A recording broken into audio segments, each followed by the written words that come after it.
સ્વાગત છે તમારું અમારી આ YouTube ચેનલમાં। આજે આપણે વિડિયોમાં ભણવાના છીએ નવોદય, જેમાં આપણે પહેલું ભણીશું અંકગણિત। બરાબર, નવોદયની પરીક્ષામાં પૂછાતા એવા મહત્વના કેટલાક દાખલાઓ આપણે આ વિડિયોમાં શીખવાના છે। જો તમે અમારી આ YouTube ચેનલમાં નવા હો તો સૌપ્રથમ અમારી આ ચેનલને સબસ્ક્રાઇબ કરી દો। જોઈશું હવે પ્રશ્ન 1।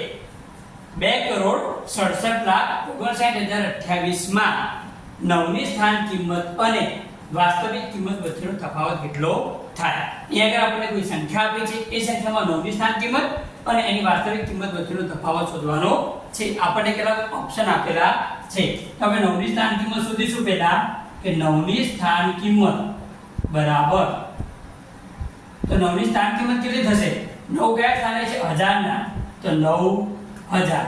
હવે 9 ની વાસ્તવિક કિંમત, તો કોઈ પણ સંખ્યાની વાસ્તવિક કિંમત કેટલી થાય? તો એટલી ને એટલી, એટલે કે 9 થશે। હવે તફાવત લેવાનો, તફાવત એટલે શું કરશું? બાદ બાકી। 9000 માંથી કેટલા બાદ કરીશું? 9। જો આપણે 9000 માંથી 9 બાદ કરીએ તો જવાબ કેટલો આવે? 8951, એટલે કે આપણો જવાબ આવશે A। શું કરીશું? તો એમાં તમારે ગુંટી દેવાનું છે। પરીક્ષામાં તમારે ગોળ રાઉન્ડ એમાં શીખવા ગુંટવાના આવશે। જોઈશું હવે પ્રશ્ન 2। 5, 3, 2, 0 અને 7 આ અંકોનો ઉપયોગ કરી 5 અંકની સૌથી નાની સંખ્યા કઈ બનશે? આપણે આગળ કેટલા અંકો આપ્યા છે, એ અંકોનો ઉપયોગ કરી 5 અંકની સૌથી નાની સંખ્યા બનાવવાની છે। તો શું કરીશું? જ્યારે પણ આવું કહે ત્યારે સૌથી નાની સંખ્યા બનાવવાની કહે તો શું કરીશું? તો સૌથી નાનો અંક પહેલા લેવાનો, સૌથી નાની સંખ્યા, તો શું કરવાનું? સૌથી નાનો અંક પહેલા લઈશું। સૌથી નાનો અંક કયો? 0, પણ 0 લેવાનો નહીં। સૌથી પહેલા 0 કોઈ દિવસ લેવાનો, તો શું લઈશું? પહેલા 2, ત્યારબાદ 0, ત્યારબાદ 3, 5 અને 7। તો આપણી સંખ્યા બની 20,357, એટલે કે જવાબ આવશે B। આગળ જોઈએ પ્રશ્ન 3। 2,63,587 માં 8 અને 6 ના સ્થાન પરસ્પર બદલવાથી બનતી નવી સંખ્યા અને મૂળ સંખ્યાનો તફાવત શોધો। અહીંયા આગળ આપણે એક સંખ્યા આપી છે, એમાં બે અંકોના સ્થાન શું કરવાના? પરસ્પર બદલવાના છે। ત્યારબાદ જે નવી સંખ્યા બને એમાંથી મૂળ સંખ્યા શું કરીશું? બાદ, તફાવત બાદ બાકી કરીશું। તો જોઈશું આપણે નવી સંખ્યા કેવી બનશે? તો નવી સંખ્યા 2, 6 ની જગ્યાએ કેટલા લખવાના? 8, 3, 5। હવે 8 ની જગ્યાએ 6। શું કર્યું આપણે? 6 ની જગ્યાએ 8 લખ્યા અને 8 ની જગ્યાએ 6, એટલે કે સ્થાન આપણે પરસ્પર બદલે। મૂળ સંખ્યા કઈ હતી? તો 2,63,587। શું કરવાનું? હવે બનતી નવી સંખ્યા અને મૂળ સંખ્યાનો શું લેવાનું? આપણે તફાવત લઈશું। તફાવત એટલે કે બાદબાકી। શું કરવાની? બાદબાકી।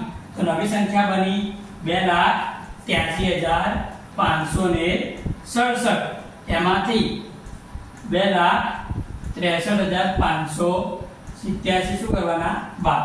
બાદબાકી કરીએ તો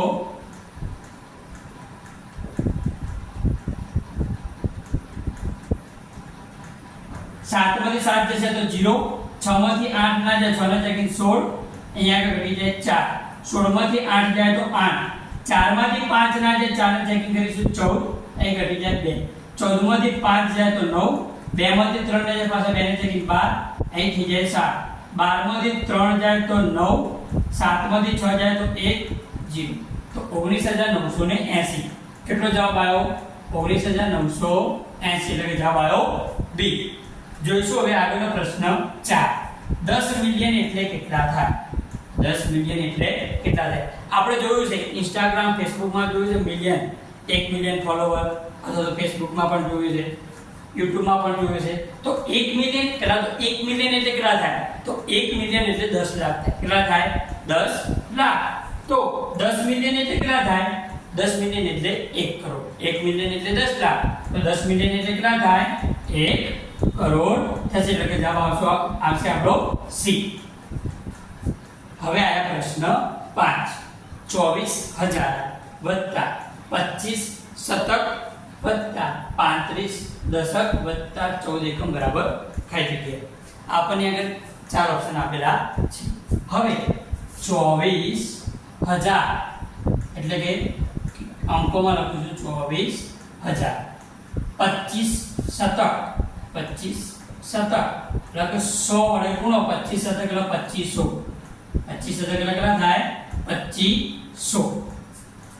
35 દશક, 35 દશક 10 વડે ગુણીએ તો 350. 35 દશક એટલે 350. 14 એકમ એટલે કેટલા? 14. આ બધાનો સરવાળો કરીએ આપણે. 24,000 વત્તા 25 શતક એટલે 2500 વત્તા 35 દશક એટલે 350 વત્તા 14 એકમ એટલે 14. આ બધાનો સરવાળો કરીએ તો 4 5 ને 1 6 5 ને 3 8 4 ને 2 6 2 26,864 એટલે કે આપણો જવાબ થશે સી. જોઈશું હવે પ્રશ્ન 6. 80 અને 90 વચ્ચે કેટલી બેકી સંખ્યા મળે? 80 અને 90 ની વચ્ચે કેટલી બેકી સંખ્યા મળે? હવે બેકી સંખ્યા કોને કહેવાય? તો બેકી સંખ્યા કોને કહીશું આપણે? કે જેનો એકમનો અંક 2 4 6 8 અને 0 હોય તેવી સંખ્યાને બેકી કહેવાય. તેવી સંખ્યાને બેકી સંખ્યા કહેવાય. બેકી સંખ્યાને બીજું શું કહીશું આપણે? સમ સંખ્યા. શું કહીશું? સમ સંખ્યા પણ કહેવાય. બરાબર? તમે પ્રશ્નમાં પૂછાય કે સમ સંખ્યાઓ શોધો તો એટલે શું? એનો મતલબ શું થયો? બેકી સંખ્યા. તો જોઈશું આપણે 80 થી 90 વચ્ચે કેટલી બેકી સંખ્યાઓ છે. તો સૌપ્રથમ આપણે 80 થી 90 વચ્ચેની સંખ્યા લખી દઈએ. 81 82 83 84 85 86 87 88 અને 89. 80 થી 90 વચ્ચે કીધી એટલે 80 અને 90 લેવાય નહીં. હવે જોઈશું કોનો એકમનો 2 4 6 8 છે. તો 2 4 6 અને 8 આટલામાં છે. તો આટલી સંખ્યાઓ શું થઈ? બેકી સંખ્યાઓ કે થઈ? 1 2 3 અને 4. તો આપણો જવાબ આવશે સી. હવે જોઈશું પ્રશ્ન 7. 50 અને 55 વચ્ચે કેટલા પાંચડા મળે? 50 અને 55 ની વચ્ચે કેટલા પાંચડા મળે? તો જોઈશું આપણે અહીંયા ચાર ઓપ્શન આપણને આપેલા છે. તો 50 અને 55 વચ્ચેની પેલા સંખ્યા લખીશું. 51 52 53 અને 54. આ થઈ 50 થી 55 વચ્ચેની સંખ્યાઓ. એમાં પાંચડા કેટલા? 1 2 3 અને 4. કેટલા પાંચડા થયા? 4. તો આપણો જવાબ આવશે 4. જોઈશું હવે પ્રશ્ન આગળનો 8. એક સંખ્યામાં અંકોની સ્થાન કિંમત 780 0 અને 6000 છે. તો તે સંખ્યા કઈ? આપણને આગળ અંકોની સ્થાન કિંમત આપી દીધી છે. 700 આપ્યા એનો મતલબ એમ થયો કે 7 ક્યાં આગળ હશે? 100 ના સ્થાન. તો અહીંયા આગળ 100 ના સ્થાનમાં 8, અહીં 0 છે, અહીંયા આગળ 7 છે નહીં. તો આ બે ઓપ્શન આવી શકે. હવે 80 એનો મતલબ એમ કે 8 દશકના સ્થાને. તો 8 દશકના સ્થાને ક્યાં છે?